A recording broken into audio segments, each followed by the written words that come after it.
En la larga historia del mundo, existen algunos relatos de ubicaciones las cuales parecen haber desaparecido misteriosamente, a tal punto de que su existencia es difícilmente comprobada, y otras que solo pertenecen a la imaginación popular, pero cuya mitología es tan convincente que hace dudar incluso a los especialistas. En este video conoceremos 5 casos populares en internet de sitios de esta naturaleza.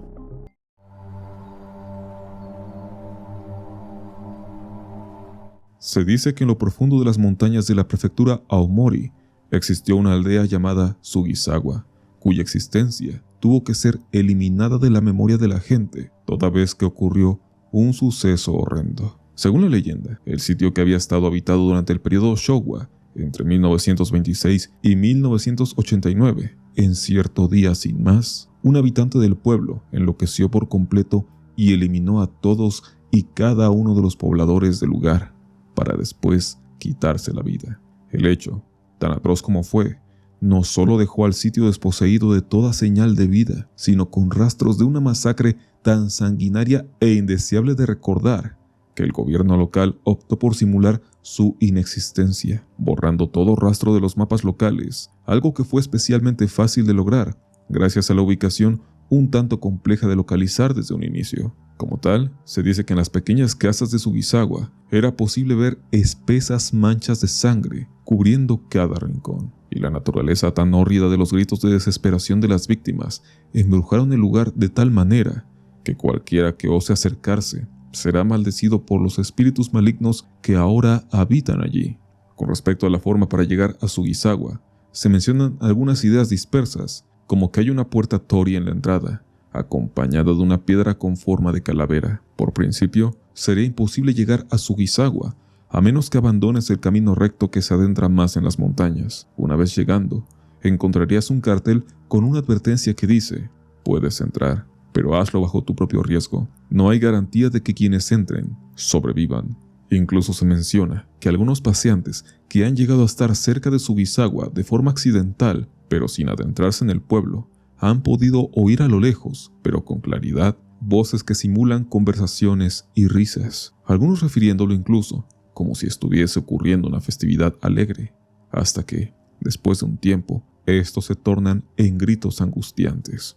La leyenda de Sugisawa apareció por primera vez en el internet japonés en la década de 1990, y aunque parece basarse en algunos sucesos que sí tuvieron lugar, como toda leyenda, fue alimentada de otros sucesos extravagantes, siendo una de las primeras y más grandes en difundirse a través de la red.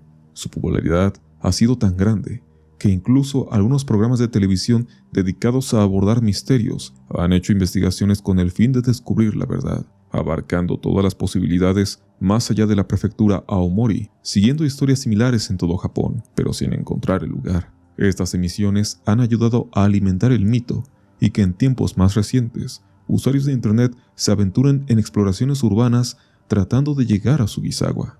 Ahora bien, ¿qué tanto hay de verdad en esta leyenda? Aunque no hay registros de ninguna historia similar ocurrida cerca de la zona, se sabe que en 1938, coincidiendo un tanto con el mito, ocurrió la llamada Masacre de Tsuyama, en la prefectura de Okayama. Aquí, un hombre llamado Mutsu Otoi, quien en ese momento tenía apenas 21 años, acabó con la vida de 30 personas, hiriendo a otras 3, para posterior a eso suicidarse. El motivo para esto, según una nota dejada por el propio Otoi, es que padecía tuberculosis y el resto de habitantes lo trataban con crueldad, por lo que quería vengarse. Una noche, Otoi se coló en las casas de los vecinos y utilizando una escopeta, una katana y un hacha, fue que liquidó a más de la mitad de los habitantes de Tsuyama, en una masacre que culminó poco antes del amanecer. Esta historia resulta bastante similar, aunque tiene el detalle de que las prefecturas de Okayama y Aomori se encuentran bastante distanciadas, a más de 1200 kilómetros para ser exactos, lo que hace un tanto imposible creer que hubiese alguna confusión. Probablemente solo se optó por inspirarse del hecho. Como curiosidad, algunos entusiastas de esta leyenda le han atribuido a Sugisawa la particularidad sobrenatural de ser un lugar existente en una distorsión del espacio-tiempo, capaz de aparecer y desaparecer a voluntad. Justo esta característica, junto con lo dicho anteriormente, parecen ser la inspiración principal de la aldea Minakami, localización principal del popular videojuego Fatal Frame 2, y la cual básicamente nos inventa una historia similar. Aunque claro, en el título, la aldea Minakami presenta una historia ampliada, con unos matices sobrenaturales más remarcados.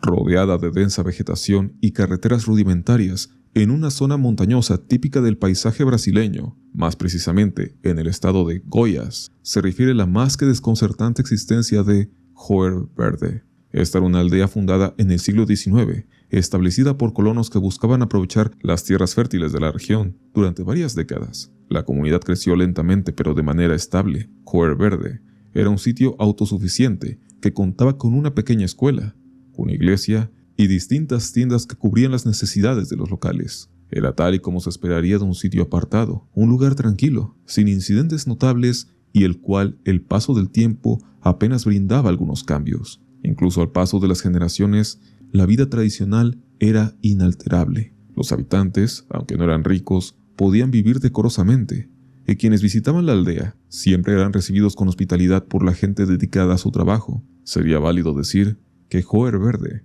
era una suerte de modesto paraíso. Es por esto que resulta tan extraño cómo este lugar quedó vacío aparentemente de la noche a la mañana. Y es que en 1923, un grupo de comerciantes que solían pasar por el poblado llegaron al caer la noche, encontrándose con un silencio inquietante. Los habitantes, siempre hospitalarios, sencillamente ya no estaban. Nadie salió a recibirlos. Y una vez que estos hombres se dispusieron a investigar, encontraron indicios de actividad cotidiana reciente. Había alimentos frescos, utensilios de cocina a medio uso, las velas de la iglesia seguían encendidas, y en un todo, parecía como si justo antes de que los foráneos apareciesen, los habitantes de Joer Verde hubiesen marchado al unísono a la nada. Todo estaba en perfecto orden, incluso las herramientas agrícolas habían sido abandonadas en los campos. Sin duda una escena desconcertante, pero lo más extraño de todo fue cuando inspeccionaron en la pequeña escuela de la aldea. En una pizarra se encontraba escrito de forma apresurada las palabras «No hay salvación». ¿De qué se trataba todo esto? ¿Cómo era posible que un pueblo de alrededor de 600 habitantes se hubiese sumado en el aire? ¿Y qué significaban esas palabras?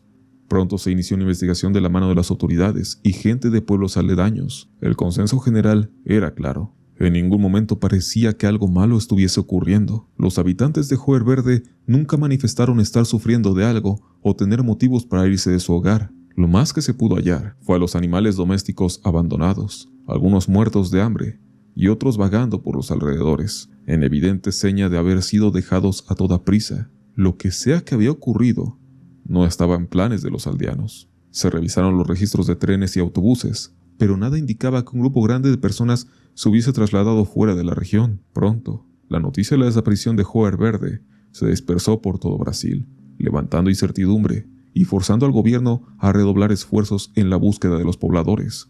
De nuevo, sin ningún éxito.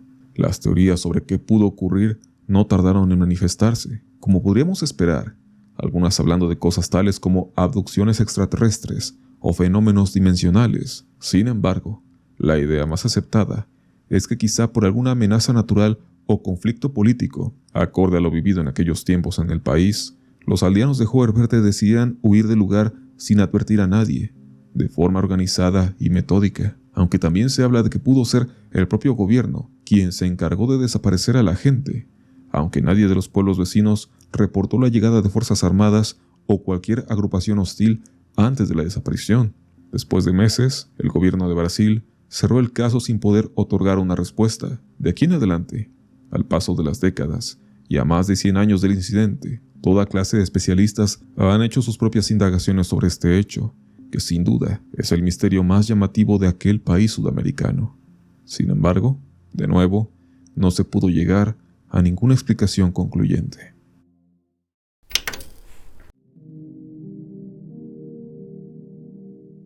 Coincidiendo con la década del caso anterior, tenemos a Urkhammer en Iowa, Estados Unidos. Todo comenzaría presuntamente cuando en 1929 un periódico de Davenport reportó un par de sucesos extraños que habían tenido lugar en Urkhammer. En primera instancia, se decía que un avión que había sobrevolado la ciudad tomó fotos que mostraban a la misma en completo abandono, con campos cubiertos de maleza en donde debería haber edificios y carreteras, como si el poblado nunca hubiese estado allí. La segunda historia refería a un visitante que había pasado por ahí una semana después de que se tomaran las fotos. El visitante decía haberse detenido para llenar el tanque de gasolina de su auto, pero que este mismo se detuvo pasadas solo 2 millas desde la ciudad. Se sintió enfadado por haber sido engañado en la carga del combustible, así que se dispuso a regresar caminando a Urkhammer, pero incluso después de 2 horas de caminata, sencillamente no podía acercarse a la ciudad. Esta no aparecía por más que avanzara en su dirección. No fue sino hasta que otro automovilista apareció en el camino que el hombre fue rescatado. Este par de historias, tan fantásticas como pueden ser, se habrían perdido en el periódico donde fueron escritas, coincidiendo con la crisis de Wall Street y el comienzo de la Gran Depresión. Se dice que en el intervalo, un habitante de Urkhammer, de nombre Fátima Morgana, había escrito a la redacción del periódico bastante molesta de que se pintara su ciudad como algo inexistente, pero también su carta quedaría traspapelada entre los relatos de la gente angustiada por la crisis financiera. Aunado a esto, otras historias de breves paseantes por el área donde se encontraría este poblado fueron apareciendo con el paso del tiempo. Estos varían entre quienes reportaban encontrarse con un pueblo fantasma con edificios dejados a su suerte, y otros más de personas que conocían bien Urkhammer y de repente se daban con la sorpresa de que el sitio había desaparecido en su totalidad y solo quedaba un campo vacío y enteramente verde, con apenas una bañera de hierro fundido para abrevar el ganado, sola sin más, como si no perteneciera ahí. Quizá la historia más llamativa es una sucedida en algún punto entre los años 30 y 40, cuando se dice que un grupo de gitanos errantes habían ocupado brevemente el área de Urkhammer con su campamento, pero decidieron irse tan pronto como habían llegado, ya que, según el líder de este grupo, en una plática con un concejal de un pueblo cercano, mencionó: el lugar está saturado con las lágrimas de los desposeídos y con la desesperación de aquellos que nunca habían llevado un nombre, alimentando con esto la oscura leyenda. Sin embargo, lo cierto es que parece que toda esta historia, tan antigua en el tiempo como nos pueda parecer, resulta ser un invento bastante contemporáneo. Y es que la primera mención de Urkhammer toma lugar recién en el año 2015, cuando apareció publicada en el sitio web Strange State de Colin Hooden. Según este hombre, la historia había sido encontrada por su madre mientras revisaba viejos correos electrónicos, pero ninguno de los dos tenía idea de dónde se había originado el relato. A decir de Colin, es probable que su madre lo haya escrito en algún momento y se haya olvidado de ello, y a pesar de ser quien realizó el descubrimiento, duda de su veracidad. En los últimos años investigando, la idea de que todo se trata de un relato de ficción toma fuerza, pues se sabe que ni siquiera existió el periódico que presuntamente reportaba las anomalías del poblado. Aún así, para algunos, tan fortuito como apareció esta leyenda de internet, es probable que haya algo de verdad en ella, y quizás el poblado de Urkhammer y todo en torno a él se haya desvanecido hasta que su existencia se vuelva imposible de siquiera creer.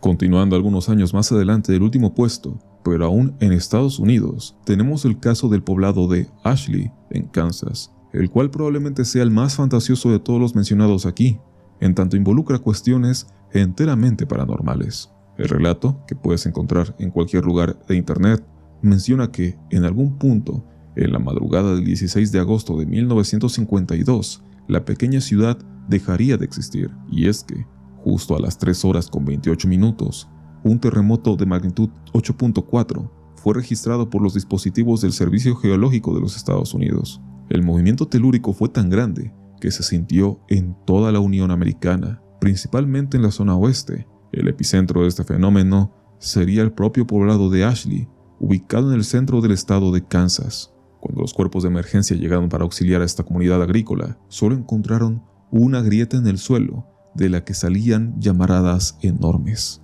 Se trataba de una grieta de 1 kilómetro de largo y más de 500 metros de ancho, pero cuya profundidad nunca pudo ser determinada.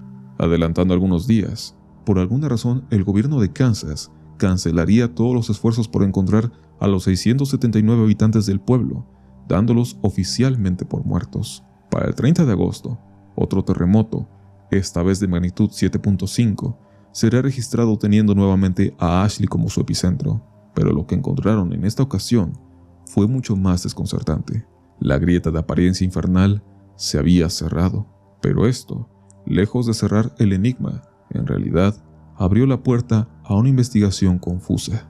Y es que se supo que una semana antes de la desaparición del poblado y sus habitantes, se habían suscitado algunos hechos particulares. Un residente de nombre Jonathan Gabriel dijo el 8 de agosto que había visto algo extraño en el cielo, algo similar a una abertura negra, relato que fue recogido en la delegación de la ciudad vecina de Hayes, ya que Ashley no contaba con una estación de policía. Pero justo ese mismo día, la mencionada delegación se vio inundada de decenas de llamadas de personas que afirmaban haber visto lo mismo que Gabriel. Horas después, se determinó mandar a un oficial de policía de Hayes para ayudar, pero este nunca pudo llegar a Ashley. Él mencionó que, a pesar de haber seguido correctamente la carretera que conectaba al poblado de esta, de algún modo era devuelto a Hayes. Y lo más curioso, el camino no tenía curvas, ni doblaba en ninguna dirección. Esta anomalía sería confirmada por otra decena de oficiales que fueron enviados y obtuvieron el mismo resultado. A pesar de la imposibilidad de llegar a Ashley y algunos reportes de foráneos desaparecidos en la zona, las llamadas telefónicas a la estación de policía de Hayes de parte de los residentes del sitio no dejaban de llegar. Todas mencionaban que la ciudad se encontraba en completa oscuridad, como si el sol no hubiese salido. Resumiendo gran parte del relato, el cual, como podemos entender, al tratarse una suerte de creepypasta, es excesivamente detallado. A diferencia de las historias anteriores, tenemos que el poblado de Ashley pareció haber entrado en una oscura dimensión que lo alejó de la vista tangible de nuestro mundo, llevándose consigo a cientos de personas, pero aún permitiendo a sus habitantes entablar contacto con el exterior. Reportes de un cielo negro, el cual de repente presentaba fuego intenso acompañado de reportes de gente muerta contactándose con sus familiares en Hayes, daban la apariencia de que por alguna razón, producto del más puro infortunio, Ashley había sido seleccionado para ser arrastrado al mismo infierno. Un agobiante relato que narra el paulatino proceso de la desaparición siniestra de un pequeño poblado de menos de 700 habitantes luce un tanto fuera de lugar con las ambigüedades que hemos visto hasta el momento, pero justo apelando a su fantasía, esto nos sirve como preámbulo al caso que nos sumerge en una aún más sombría y probable realidad.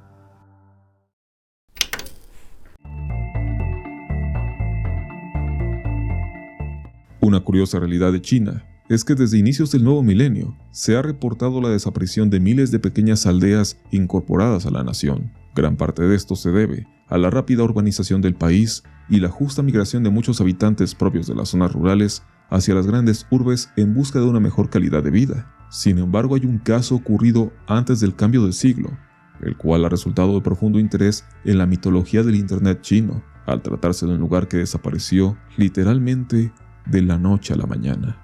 En 1987, una aldea llamada Shanxi, ubicada en la montaña Qinling, se habría sumado sin más, con todo, habitantes y ganado, en el transcurso de la madrugada del 12 de octubre.